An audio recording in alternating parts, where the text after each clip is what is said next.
Olá pessoal, bom dia, tudo bem? Nossa aula hoje nós vamos estudar sobre a industrialização brasileira. Vamos entender um pouco sobre a origem da industrialização aqui no nosso país, certo? Entender porque alguns autores eles costumam classificar a industrialização no Brasil como tardia. Eles dizem que esse processo de industrialização no Brasil foi tardia.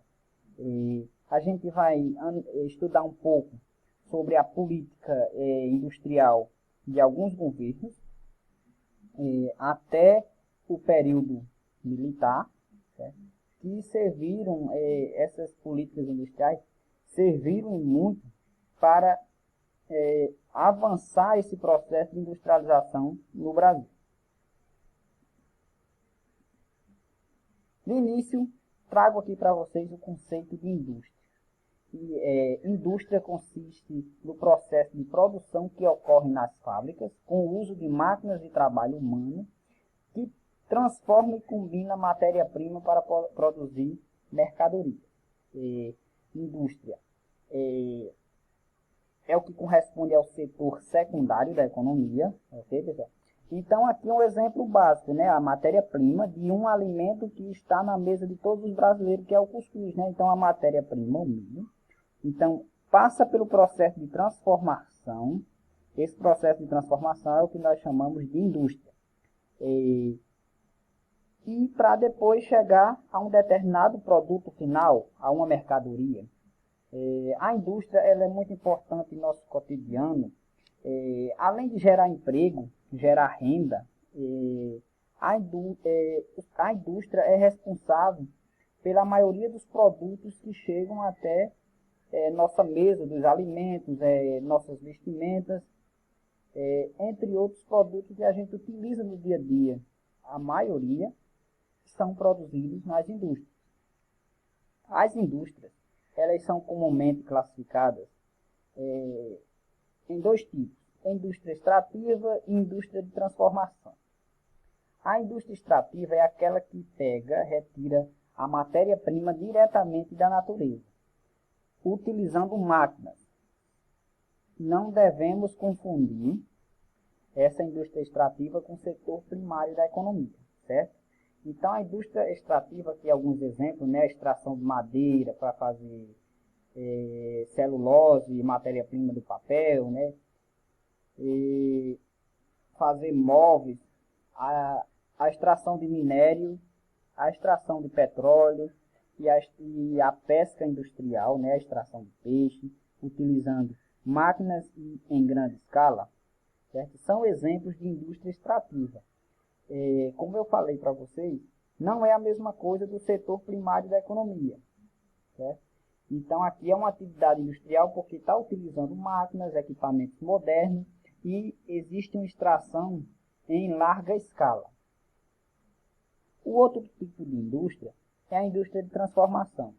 A indústria de transformação é aquela que pega a matéria-prima e vai transformar em um determinado bem, em outro produto, certo? Então, aqui, a indústria de transformação ela pode ser de bens de consumo não duráveis, por exemplo, os alimentos, são aqueles que têm uma durabilidade menor, certo? Um período dele depois de produzido não é longo. Em pouco tempo, aquele produto vai estar estragado se não for consumido. Tem a indústria de transformação de produções de bens não duráveis, semiduráveis, que são aqueles que têm uma durabilidade média, certo? Como vestimentas, calçados. E existe também a de bens de consumo duráveis. São aqueles que a durabilidade é maior, certo? Por exemplo, os automóveis, outras as máquinas, outros equipamentos eletrônicos que a durabilidade deles são maior. Esses são os dois tipos de indústria como elas são classificadas. Quando ocorre um aumento do número de indústrias em um determinado local, esse processo é conhecido por industrialização, certo? Então, o processo de industrialização no mundo, ele teve início no século XVIII, mais precisamente no Reino Unido. Foi quando teve início a primeira Revolução Industrial, que ficou marcada pela invenção do tear mecânico e da locomotiva a vapor. No século XIX, veio a segunda Revolução Industrial, ficou marcada pela invenção do motor a explosão, e utilizando como principais fontes de energia o petróleo e a energia elétrica. Na primeira Revolução Industrial era o carvão mineral, a principal fonte de energia. No século XX, mais precisamente em 1970, teve início a terceira Revolução Industrial e ainda a atual etapa do processo de industrialização, que ficou conhecida por uma série de investimentos na ciência e na tecnologia, tendo como principal invenção a internet e a robótica. Essa fase aqui ficou conhecida também como Revolução Tecnológica. Ok? Essas foram as fases do processo de industrialização no mundo. Agora,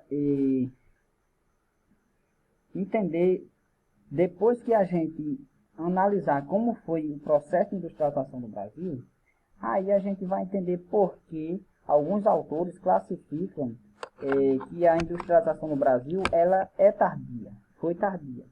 Então o Brasil ele teve início ao processo de industrialização, apesar de ter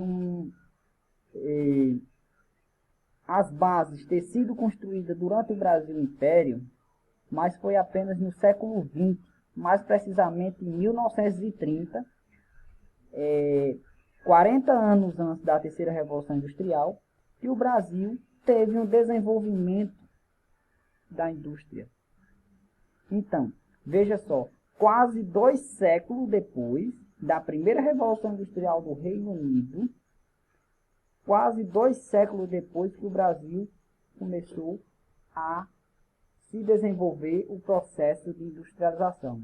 Então, por isso que os autores dizem que a industrialização do Brasil foi tardia, assim como outros países subdesenvolvidos.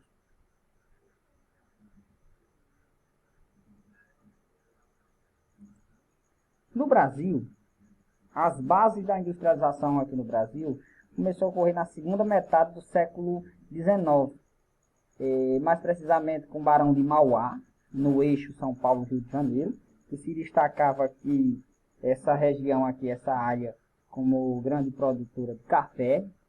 Vocês estudaram o filme, vocês já assistiram o filme Mauá, o Imperador e o Rei, né?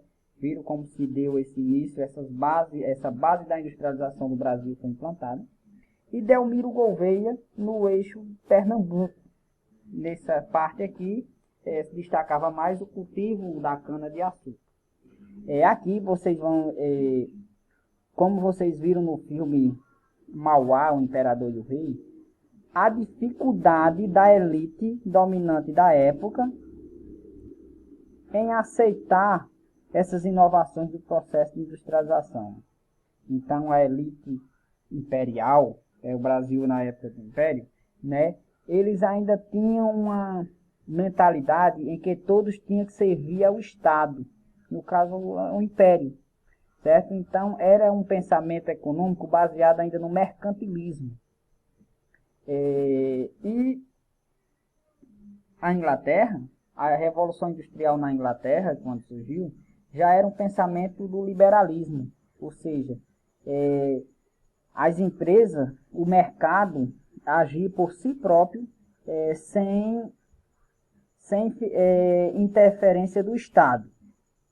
Então, eles tiveram muita dificuldade para que fossem aceitas as suas ideias, certo? Então, por isso que a industrialização, apesar de ter iniciado aqui de uma maneira bem tímida, não teve muito avanço. Então, pessoal, só no Brasil República que começou a ter o desenvolvimento do parque industrial brasileiro. e uma diversificação maior do seu parque fabril, certo? Então, esse período foi durante a Primeira Guerra Mundial, que durou de 1914 a 1918. Então, houve esse desenvolvimento industrial aqui no Brasil, em virtude de uma necessidade que surgiu. Foi uma necessidade, porque o Brasil, ele dependia de todos os produtos que eram industrializados, vinha da Europa, era importado dos países europeus.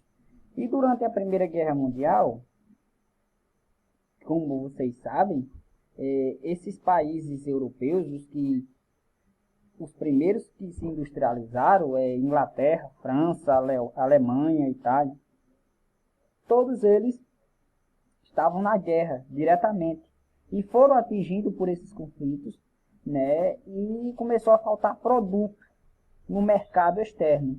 Então, a falta desse produto levou o governo brasileiro a mudar a sua ideologia e começar a investir na indústria aqui no Brasil, certo?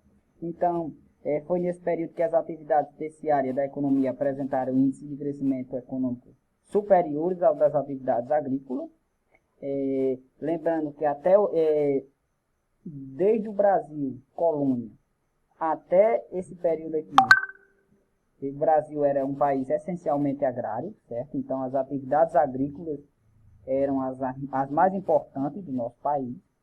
Então, a partir daí, a necessidade de produtos industrializados, como estava em falta no mercado externo, o Brasil começou a desenvolver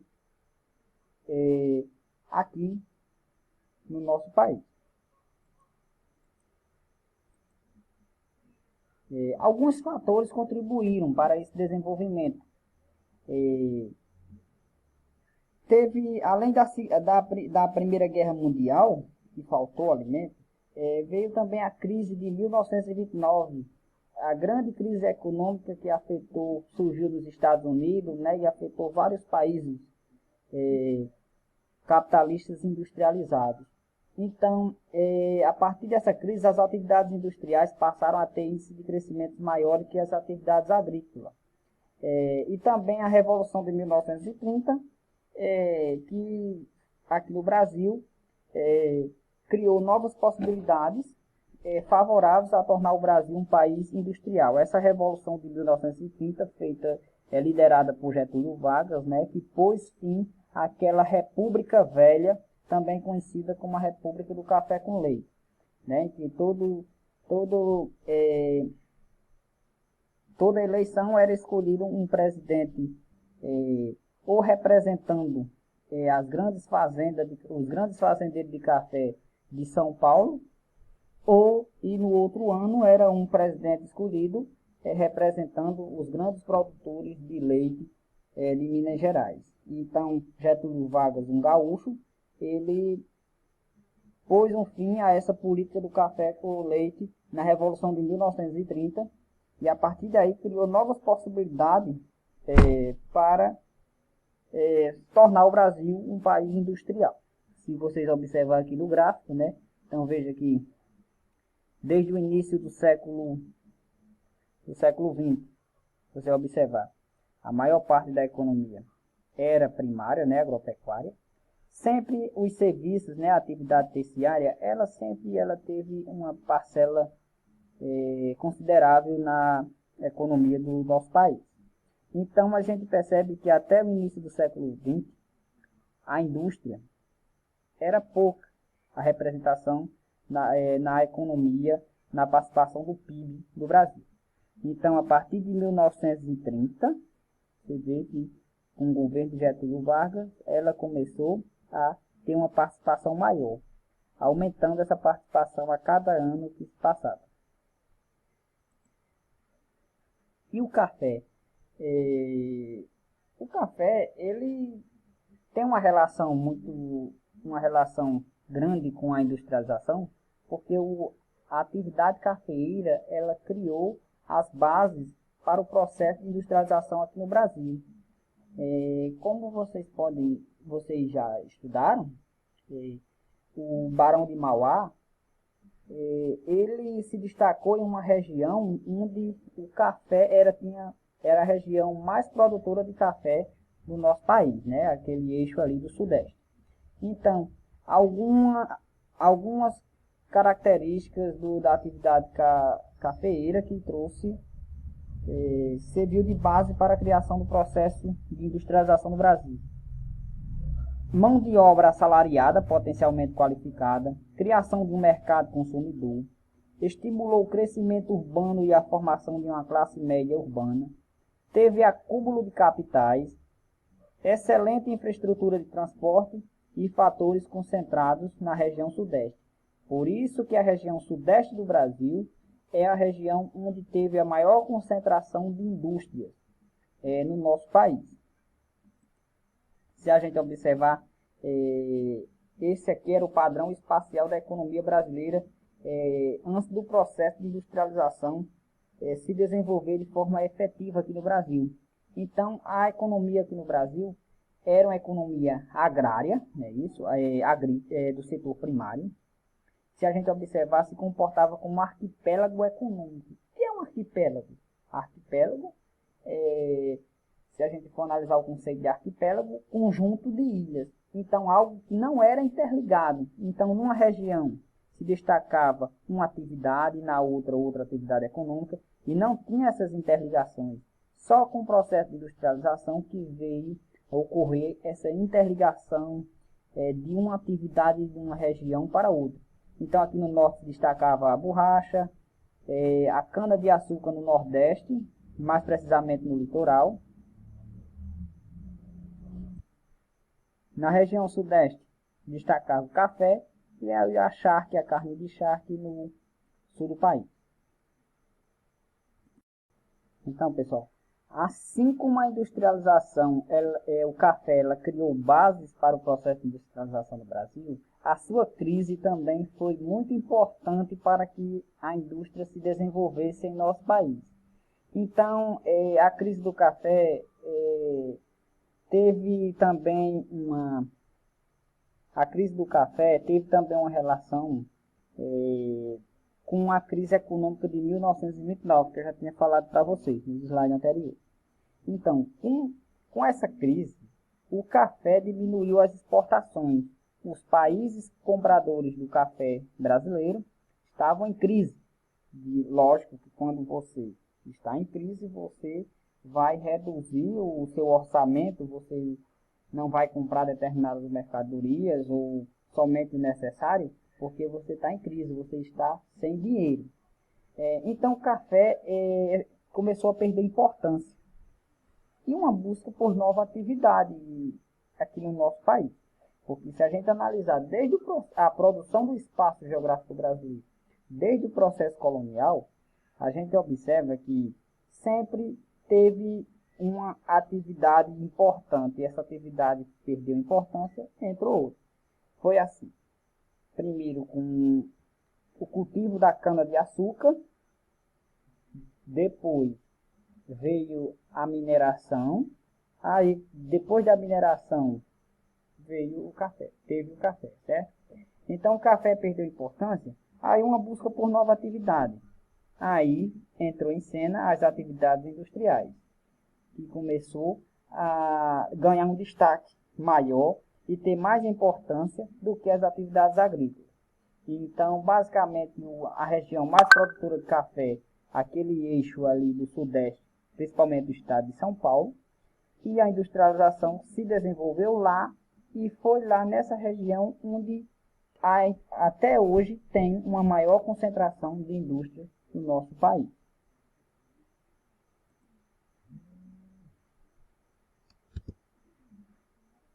Aí veio o governo Getúlio Vargas. No governo Getúlio Vargas, uma das principais políticas de seu governo foi a substituição de importações. Então,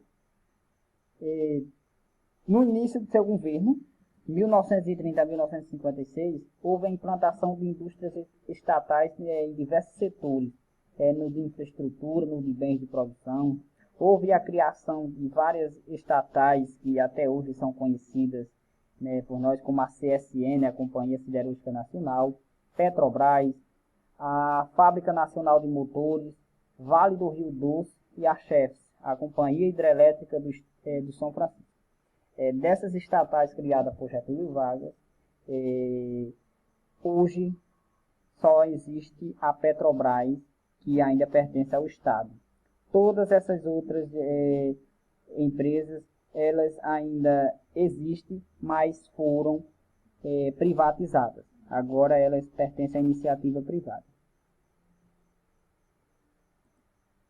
Aqui um exemplo, uma imagem aqui da usina da Companhia Siderúrgica Nacional, localizada em Volta Redonda. O financiamento dessa siderúrgica foi justamente o apoio que o Brasil deu aos aliados durante a Segunda Guerra Mundial. Então, Getúlio Vargas, em troca de apoio aos aliados, pediu financiamento dos Estados Unidos para a construção dessa siderúrgica, localizada no Rio de Janeiro. Certo? Então, a política de substituição de importação de Getúlio Vargas, está aqui uma imagem da Vale, né, que era a Companhia Vale do Rio Doce, depois que foi privatizada, recebeu o nome apenas de Vale, né, bastante conhecida, ficou conhecida na mídia atualmente, né, devido àqueles desastres que ocorreu em Mariana, em Minas Gerais. Então, essa política de importação, de substituição de importação, era basicamente uma política em que visava substituir o produto que antes era importado, ele começasse a ser produzido aqui no país. Certo? Então, nesse governo de Getúlio Vargas, houve uma diversificação do parque industrial brasileiro, e era uma política nacionalista, visava o fortalecimento do parque industrial brasileiro. Isso aqui é uma política nacionalista, pessoal. Fortalecer as empresas estatais, visando sempre o bem do país e fortalecendo as empresas que pertencem ao Brasil, que pertencem ao Estado. Não é que nem certos governos que tem por aí, que diz que é nacionalista, é patriota e está vendendo todas as empresas estatais, vendendo todo o nosso patrimônio para as empresas privadas do exterior, principalmente as norte-americanas. No governo de Getúlio Vargas era bastante a propaganda ideológica, foi uma das marcas do seu governo, a questão de uma política nacionalista, de amor à pátria. E na sua política de substituição de importações, tem duas medidas principais que ele utilizou para realmente impulsionar a produção no país. Primeiro, desvalorização da moeda nacional em relação ao dólar, porque se a moeda ficasse mais desvalorizada, o produto que era importado ficaria mais caro. Lógico, ninguém queria mais comprar o produto importado. E a outra foi implantação de leis e tributos que restringiam e às vezes proibiam a importação de bens de consumo e de produção que pudesse ser fabricado internamente. Então essas duas medidas, elas serviram para colocar em prática essa política de substituição de importações e incentivar a produção aqui no Brasil. Getúlio Vargas também ficou conhecido pelo golpe, né, que ele aplicou em seu governo, foi a Constituição de 1934. Ele criou o salário mínimo, férias anuais, o descanso semanal remunerado, a famosa CLT, que trazia as melhorias para as condições de trabalho. Então, com isso, ele colocou a maioria da população brasileira, que era a classe trabalhadora, ao seu lado. Ganhou o apoio dessa maioria e depois aplicou o golpe de Estado, permanecendo por vários anos, 15 anos, no poder.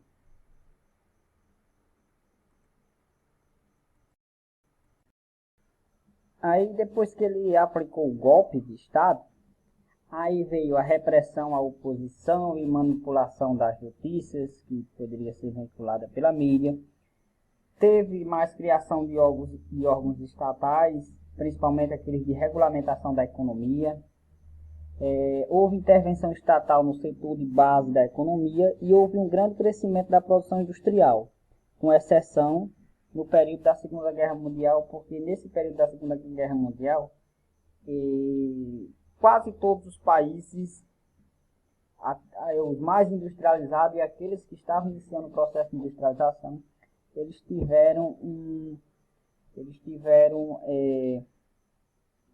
crescimento na produção industrial muito baixo do que vinha produzindo nos outros anos. Aí depois do governo Vargas veio o governo de Gaspar Dutra. No governo de Dutra veio o Plano Salto. Esse plano era investimento aos setores de base de saúde, alimentação, transporte, energia e educação. Só que a ideologia era totalmente diferente da de Getúlio Vargas. Então, houve uma mudança na política econômica dos países, principalmente com a abertura à importação de bens de consumo. Isso contrariando os interesses da indústria nacional e, consequentemente, desvalorizando a indústria nacional brasileira.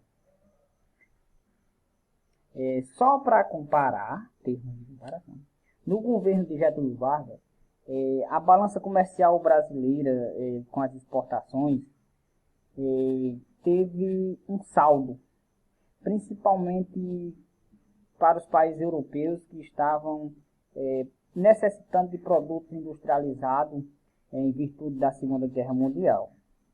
Esse saldo que o Brasil acumulou, essas reservas no governo de Getúlio Vargas, foram todos gastos no governo de Dutra, com importações, principalmente na compra de máquinas e equipamentos para as indústrias.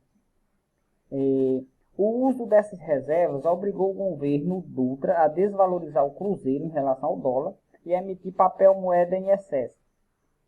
Isso levou à inflação e também à queda do poder aquisitivo dos trabalhadores assalariados. Então veio aí uma pequena crise na economia brasileira.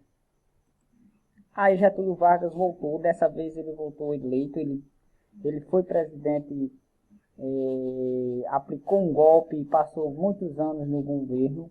Depois ele foi eleito novamente pelo povo para um mandato de 5 anos. Então, quando ele voltou, novamente com a sua mesma política nacionalista, houve investimentos em setores para impulsionar o crescimento econômico, restrição à importação e criações de estatais. Nesse período foi criada a Petrobras e o BNDES, o Banco Nacional de Desenvolvimento. Só que nessa segunda passagem de Getúlio Vargas na presidência, foi marcado por crises políticas. De um lado, existiam os defensores da política nacional desenvolvimentista que apoiavam o governo, do outro, os liberais que defendiam a abertura econômica ao capital estrangeiro. Então, essas crises políticas foi aumentando as tensões a cada ano que se passava, fazendo com que Getúlio Vargas não chegasse a cumprir todo o seu mandato. Porque em 1954, faltando um ano para terminar seu mandato, ele foi morto. Certo? Ele suicidou-se, na verdade. Então, com a morte de Getúlio Vargas, quem assumiu o governo foi o Potiguar Café Filho, né? Foi um dos ilustres cidadãos políticos potiguares que assumiu a presidência do Brasil. Então, o Café Filho ele só fez terminar e cumprir o mandato que era de Getúlio Vargas, ele era o vice de Getúlio Vargas, ele cumpriu o mandato, certo? Aí depois, outro presidente que teve destaque, depois de Getúlio Vargas, teve outros presidentes. Mas aí, só em JK, em Juscelino Kubitschek, que veio ter um destaque maior, principalmente nessa questão de investimentos na infraestrutura do país, que serviu também de base para o desenvolvimento das indústrias aqui no nosso país. Então, com Juscelino Kubitschek, em seu governo ficou muito marcante o plano de metas, que esse plano de metas foi grandes investimentos do Estado em diversos setores da economia, principalmente energia e transporte. Todos esses investimentos eram com um propósito atrair o Brasil, deixar o Brasil como um país mais atraente para os investimentos externos, ou seja, atrair as empresas multinacionais dos países desenvolvidos para instalar filiais aqui no nosso país. Então, o plano de metas do governo de JK tinha como seu slogan principal era 50 anos em 5. Então, esse slogan do seu governo, ele dizia que o Brasil ia crescer em 5 anos, que era a duração de um mandato de um presidente naquela época. O Brasil ia crescer o que não tinha crescido em 50 anos. Então, houve uma série de investimentos no setor de energia, de transporte, na indústria, construção de rodovias, até mesmo construção de cidades, né, com o intuito de ocupar, de povoar o interior do país, certo? Construindo mais rodovias para atrair as indústrias automobilísticas para o Brasil.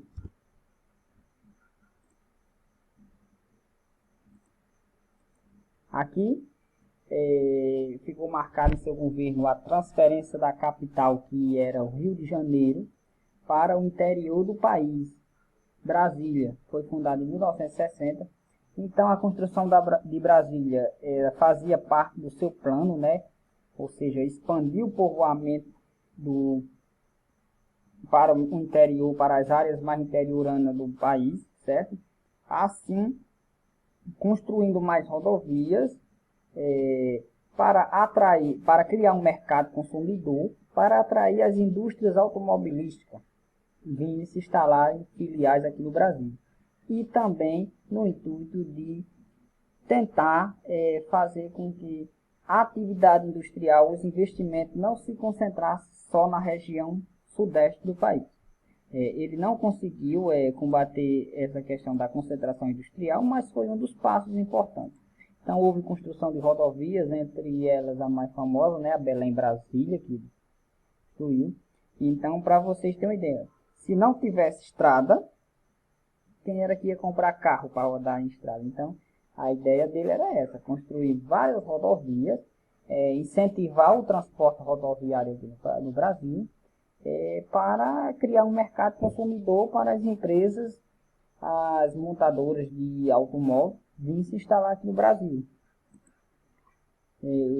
Seus investimentos, o plano de metas, custou caro aos cofres do governo, certo? Porque houve uma entrada maciça de capital estrangeiros em novos setores industriais, principalmente de automóveis, e houve uma consequência, um aumento da dívida externa e a inflação, também uma concentração industrial no Sudeste, porque mesmo com essas medidas ele não conseguiu fazer com que as indústrias se espalhassem por todas as áreas do país, e sim, até mesmo as montadoras, quando vieram para se instalar no Brasil, filiais, optaram pelo Sudeste, porque era uma área onde já tinha um processo de industrialização mais avançado, e também a questão da opção pelo transporte rodoviário, porque o transporte rodoviário em países de dimensões continentais, ele não é o mais viável, porque é o mais caro. O transporte rodoviário é mais caro do que o ferroviário, é mais caro do que o hidroviário. A gente sabe que o hidroviário tem a questão de ter um rio navegado, mas o ferroviário não, da mesma possibilidade que tem de construir uma rodovia, pode construir uma ferrovia. E isso faz o quê? Com que o produto que chega até as nossas casas, esse produto ele seja transportado por um meio de transporte mais caro. Então, Quando a gente compra o produto, a gente está pagando também pelo transporte. Então, ele chega mais caro em nossas mãos. Houve criação de alguns órgãos para favorecer o desenvolvimento das outras regiões e com o intuito de promover essa desconcentração industrial. Então, entre eles, aqui o mais conhecido, né, a Superintendência de Desenvolvimento do Nordeste, a SUDENE, existente até hoje, a Superintendência de Desenvolvimento da Amazônia, a Superintendência de Desenvolvimento do Centro-Oeste, a do Sul do país, a do Vale do São Francisco, entre outras, com o intuito de promover essa desconcentração industrial.